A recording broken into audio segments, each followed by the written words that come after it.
যখন মহান আল্লাহ তাআলা কিয়ামতের দিন মানুষকে বিচার করবেন, তখন মানুষের চামড়া, যেই চামড়াকে আপনি ডাব সাবান মেখে পরিষ্কার করেছিলেন, যেই চামড়াকে আপনি ফেয়ার অ্যান্ড লাভলি মেখে সাদা ফর্সা করেছিলেন, যেই চামড়াকে আপনি শীতের দিনে ফেটে যাওয়া থেকে বাঁচানোর জন্য পন্ডস ব্যবহার করেছিলেন, সেই চামড়া কিয়ামতের দিন আপনার বিরুদ্ধে সাক্ষ্য দিবে। মহান আল্লাহ তাআলা বলছেন শাহিদা আলাইহিম, তাদের বিরুদ্ধে সাক্ষ্য দিবে।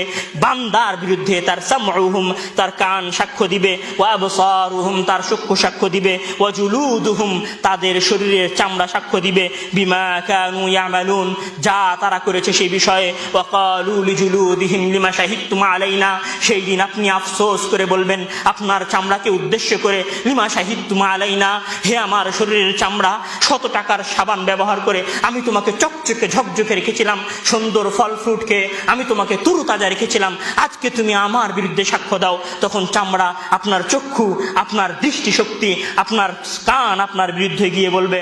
বর্ণনা দিয়েছেন যখন মহান আল্লাহ তাআলা মৃত্যুর আলোচনা থেকে বেরিয়ে গেছেন, তখন তিনি ইয়াউমে আখিরাতের ভয়ঙ্কর পরিস্থিতির কথা বলেছেন, যেখানে তিনি বলেছেন ওয়া ইদাশ শামসু কুব্বিরাত ওয়া ইদান নুজুমু কাদারাত ওয়া ইদাল জিবালু সুইরাত, যেখানে তিনি বলেছেন ফাতারাত, যেখানে তিনি বলেছেন ওয়া ইদাল বিহারু ফুজ্জিরাত ওয়া ইদাল কুবুরু বু'থিরাত, যেখানে তিনি বলেছেন ইদা জুলজিলাতিল আরদু জিলজালাহা ওয়া আখরাজাতিল আরদু আসকালাহা, যেই দিন পৃথিবীকে প্রকম্পিত করা হবে, সেই দিন পৃথিবী তার ভেতরে থাকা সকল কিছুকে বের করে দিবে। মহান আল্লাহ তাআলা কিয়ামতের ভয়ঙ্কর পরিস্থিতি বর্ণনা করতে গিয়ে বলছেন আল কারিআতু মাল কারিআ ওয়া মা আদরাকা মাল কারিআ ইয়াউমা ইয়াকুনুন নাসু কাল ফারাশিল মাবসুস ইয়াউমা ইয়াকুনুন নাসু কাল ফারাশিল মাবসুস, যেদিন মানুষ হবে বিক্ষিপ্ত পঙ্গপালের ন্যায়, ওয়াল জিবালু কাল ইহনিল মানফুশ, এবং পাহাড় হবে ধুনিত পশমের ন্যায়। মহান আল্লাহ তাআলা যখন কিয়ামতের ভয়ানক বর্ণনা থেকে বেরিয়ে গেছেন, তখন তিনি ভয়ানক কিয়ামতের বিচার কিভাবে হবে সে দৃশ্যের কথা বলেছেন। তিনি সেখানে বলছেন ইয়াউমা ইউহশারু আ'দাউল্লাহি ইলান নার ইয়াউমা ইউহশারু আ'দাউল্লাহি ইলান নারি ফাহুম ইউজাউন হাত্তা ইযা মা জাউহা শাহিদা আলাইহিম সামউহুম ওয়া আবসারুহুম ওয়া জুলুদুহুম বিমা কানু ইয়ামালুন। যখন মহান আল্লাহ তাআলা কিয়ামতের দিন মানুষকে বিচার করবেন, তখন মানুষের চামড়া, যেই চামড়াকে আপনি ডাব সাবান মেখে পরিষ্কার করেছিলেন, যেই চামড়াকে আপনি ফেয়ার অ্যান্ড লাভলি মেখে সাদা ফর্সা করেছিলেন, যেই চামড়াকে আপনি শীতের দিনে ফেটে যাওয়া থেকে বাঁচানোর জন্য পন্ডস ব্যবহার করেছিলেন, সেই চামড়া কিয়ামতের দিন আপনার বিরুদ্ধে সাক্ষ্য দিবে। মহান আল্লাহ তাআলা বলছেন শাহিদা আলাইহিম, তাদের বিরুদ্ধে সাক্ষ্য দিবে। বান্দার বিরুদ্ধে তার সামউহুম, তার কান সাক্ষ্য দিবে, ওয়া আবসারুহুম, তার চক্ষু সাক্ষ্য দিবে, ওয়া জুলুদুহুম, তাদের শরীরের চামড়া সাক্ষ্য দিবে, বিমা কানু ইয়ামালুন, যা তারা করেছে সেই বিষয়ে। ওয়া ক্বালু লিজুলুদিহিম লিমা শাহিদতুম আলাইনা, সেই দিন আপনি আফসোস করে বলবেন আপনার চামড়াকে উদ্দেশ্য করে, লিমা শাহিদতুম আলাইনা, হে আমার শরীরের চামড়া, হে আমার চোখ, হে আমার কান, আমি লক্ষ কোটি টাকা খরচ করে তোমার চোখের অপারেশন করেছিলাম, তোমার দৃষ্টিশক্তি ঠিক রেখেছিলাম, 100 টাকার সাবান ব্যবহার করে আমি তোমাকে চকচকে ঝকঝকে রেখেছিলাম, সুন্দর ফল ফ্রুট খেয়ে আমি তোমাকে তরুতাজা রেখেছিলাম, আজকে তুমি আমার বিরুদ্ধে সাক্ষ্য দাও। তখন চামড়া, আপনার চক্ষু, আপনার দৃষ্টিশক্তি, আপনার কান আপনার বিরুদ্ধে গিয়ে বলবে ক্বালু আনতাকানাল্লাহু আল্লাযী আনতাকা কুল্লা শাই, হে বান্দা, হে মানুষ, শুনে রাখো, আমাকে আজকে কথা বলার সক্ষমতা দিয়েছেন যিনি এই পুরো পৃথিবীর সকল সৃষ্টিকে, সকল সৃষ্টিজীবকে কথা বলার সক্ষমতা দিয়েছেন, আজ তো আমাকে কথা বলতেই হবে। এভাবেই মহান আল্লাহ তাআলা কিয়ামতের ভয়ঙ্কর দৃশ্যের বর্ণনা দিয়েছেন।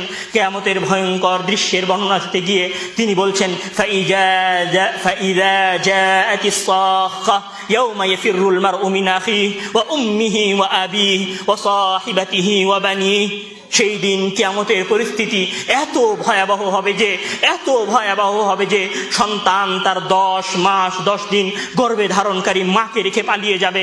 তার স্ত্রী সন্তান, ভালোবাসার স্ত্রী সন্তান, যে স্ত্রীর জন্য সে তার মাকে পরিত্যাগ করেছিল, যে স্ত্রীর জন্য সে তার বৃদ্ধ পিতাকে অপমানিত করেছিল, যে সন্তানের জন্য সে হালাল হারাম না বেছে অর্থ উপার্জন করেছিল, কিয়ামতের দিন সেই তার স্ত্রী সন্তানকে রেখে, সেই সন্তান সন্ততিকে রেখে, সেই পিতা মাতাকে রেখে পালিয়ে যাবে। এটি হচ্ছে কিয়ামতের ভয়ানক পরিস্থিতি।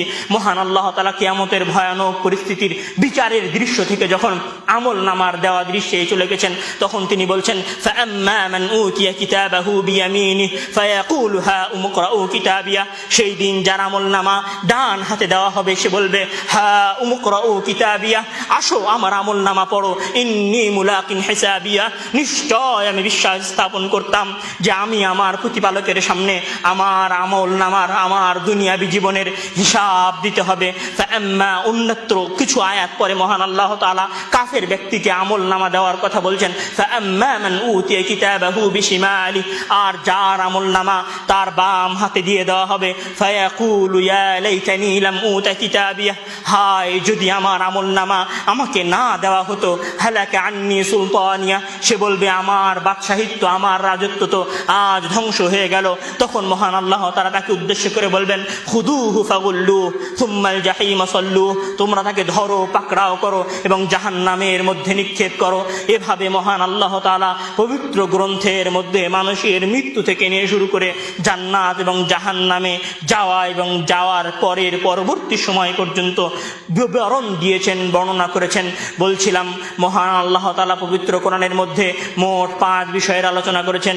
প্রথমত হুকুম হাকামের আলোচনা করেছেন, দ্বিতীয়ত মুজাদালাহ তর্ক বিতর্ক কাফের মুশরিকদের প্রশ্নের জবাব দিয়েছেন, তৃতীয়ত ইতিহাস বর্ণনা করেছেন, নবী রাসূল সৎ ব্যক্তিবর্গ অথবা অহংকারী দাম্ভিকদের, চতুর্থত তিনি তার নিয়ামত রাজির বর্ণনা দিয়েছেন, পঞ্চমত তিনি মানুষের মৃত্যু থেকে নিয়ে শুরু করে কিয়ামতের ভয়াবহ পরিস্থিতির কথা বলেছেন। এই 5 বিষয়ের আলোচনা মহান আল্লাহ তাআলা পবিত্র কোরআনের মধ্যে বলেছেন। আজকের বক্তব্যের জুমার খুতবায় আপনাদের নিকটে আলোচনা বলে আমি আপনাদের কাছে বলতে চাই যে কোরআন হচ্ছে মহান আল্লাহ তাআলার কালাম, মহান আল্লাহ তাআলার বাণী, মহান আল্লাহ তাআলার পক্ষ থেকে নাযিলকৃত গ্রন্থ।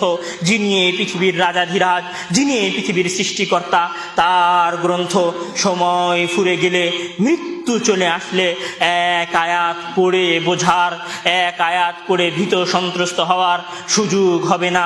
এখনো বেঁচে আছেন, এখনো আপনার দেহে শ্বাস আছে, কোরআন বুঝে পাঠ করেন। মহান আল্লাহ তাআলা আপনাকে কোরআন বুঝে পাঠ করার তৌফিক দান করুন। মহান আল্লাহ তাআলা আমাদেরকে কোরআন পাঠ করে কোরআনের উপর আমল করার তৌফিক দান করুন।